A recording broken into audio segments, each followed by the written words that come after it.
So, hello there, viewers of this recording. I'm Tabiso. And I'm Simon van Garderen.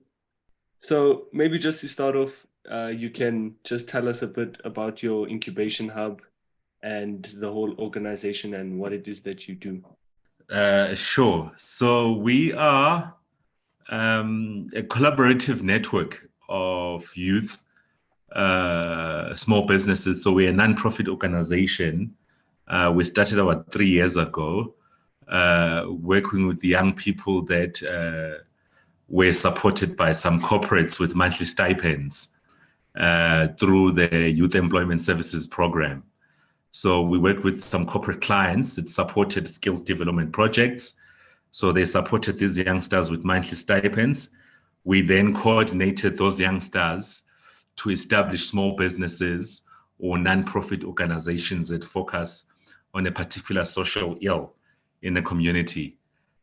We then linked them with the National Youth Development Agency, which is the NYDA, which then gave capacity to the small businesses in terms of equipment.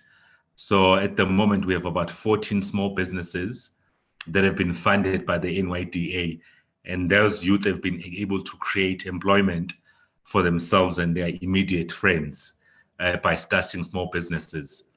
And another cohort of youth established small NPOs, non-profit organizations, that deal with a range of social problems, from gender-based violence to drug and substance abuse, to coordinating youth, to talent development, but talent development in sports and arts and culture in singing. So we've got youth that are extremely talented in producing music and producing content. And then we coordinated those youth to start their own NPO so that they can get support for them to develop themselves and their talent. And another NPO is dealing with developing sports, which is focusing on netball, soccer, and athletics. So we've got youngsters that come from deep rural areas, but because they've coordinated themselves around an NPO, that means they can develop their own talents. For example, the sports one, we've got a youngster in athletics. He has won every single local marathon that emerges.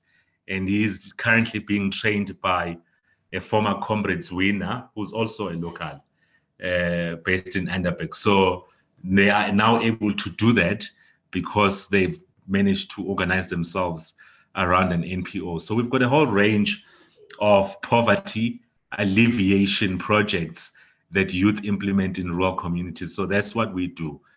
We've got a Facebook page. We regularly update it when we get time, but it's active. All the content that you see is produced by local youth themselves. So we make sure that we've got an ecosystem of youngsters that work together to support one another.